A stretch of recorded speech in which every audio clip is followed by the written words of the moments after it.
Assalamualaikum warahmatullahi wabarakatuh.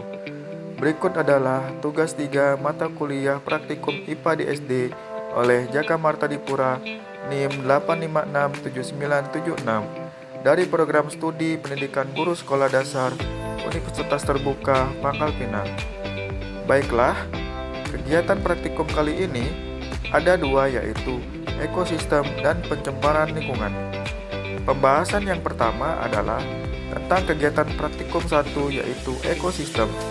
Ekosistem adalah suatu sistem ekologi yang terbentuk oleh hubungan timbal balik yang tak terpisahkan antara makhluk hidup atau komponen biotik dan lingkungannya atau komponen abiotik.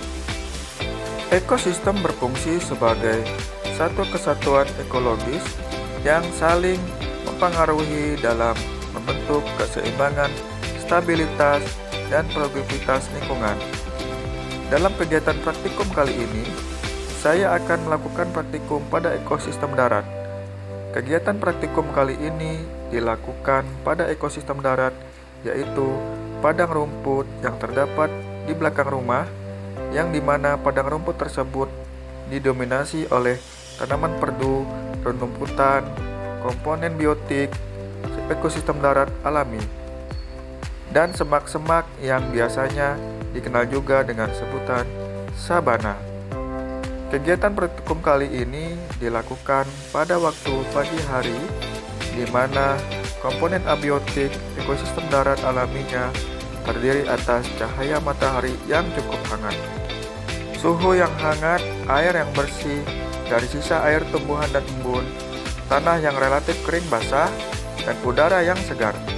Adapun komponen biotik ekosistem darat alami yang terdapat pada ekosistem darat sabana kali ini terdiri atas 3 komponen biotik, yaitu dari jenis tumbuhan, jenis hewan, dan pengurai. Ada beberapa jenis tumbuhan yang terdapat pada ekosistem darat kali ini. Yang pertama adalah rumput gajah mini, yang kedua alang-alang, yang ketiga putri malu, dan yang terakhir adalah bunga wedelia. Dari jenis hewan ada ular, ayam, dan belalang. Yang terakhir adalah dari jenis pengurai. Jenis pengurai kali ini terdiri atas kedua. Yang pertama cacing tanah dan yang kedua adalah jamur atau fungi.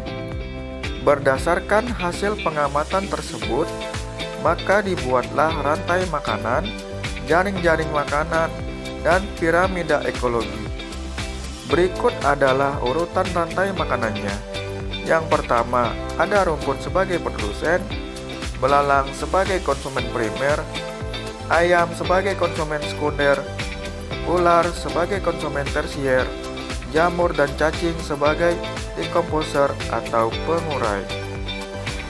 Adapun untuk tingkat tropik komponen biotik pada ekosistem darat kali ini, yang pertama adalah rumput, yang kedua belalang, yang ketiga ayam, yang keempat ular, dan pengurainya adalah jamur dan cacing. Berikut adalah bagan piramida ekologi pada ekosistem darat. Di tingkat paling bawah ada rumput pada produsen. Tingkat selanjutnya ada belalang sebagai konsumen primer. Tingkat selanjutnya ada ayam sebagai konsumen sekunder.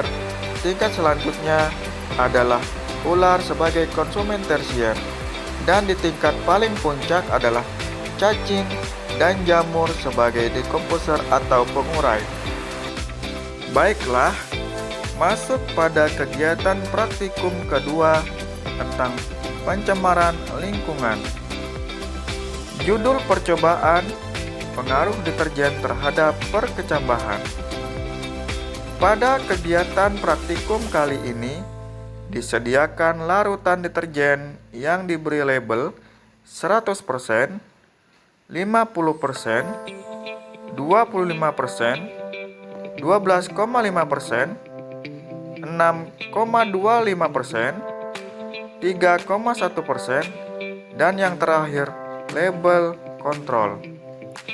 atau air ledeng atau air PDAM. Setelah itu, dimasukkan kacang hijau ke dalam 7 gelas yang masing-masing diberi label serupa. Setelah itu, kacang hijau pada masing-masing gelas diberikan larutan deterjen sesuai dengan persentasenya, kecuali kontrol. Kegiatan praktikum dilakukan selama waktu 2 hari atau selama 48 jam. Di hari pertama, kacang hijau yang diberi larutan deterjen 100% terlihat berwarna coklat. Kemudian di hari kedua, terlihat kacang hijau semakin menghitam. Dari hari pertama dan dari hari kedua, kacang hijau tidak tumbuh akar sama sekali. Pada kacang hijau dengan larutan 50%, di hari pertama, kacang hijau tetap berwarna hijau. Namun, ketika masuk di hari kedua, kacang hijau sudah berubah agak kecoklatan. Di hari pertama dan di hari kedua, terlihat kacang hijau yang diberi larutan 50% tidak tumbuh akar sama sekali. Begitu juga dengan kacang hijau yang diberi larutan sebesar 25%. Di hari pertama, kacang hijau masih berwarna hijau. Ketika di hari kedua, kacang hijau beberapa di antaranya sudah berubah menjadi coklat dan terlihat tidak tumbuh akar sama sekali. Adapun pada kacang hijau yang diberi larutan deterjen sebesar 12,5%, di hari pertama, kacang hijau sudah mulai tumbuh akarnya sepanjang 3 mm. Dan di hari kedua, kacang hijau sudah tumbuh akar sepanjang 2 mm. Selanjutnya adalah kacang hijau yang diberi larutan deterjen sebesar 6,25%. Pada hari pertama, terlihat kacang hijau tumbuh akar sepanjang 3 mm.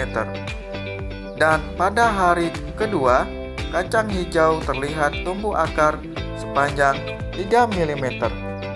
Yang selanjutnya adalah kacang hijau yang diberi larutan deterjen sebesar 3,1%.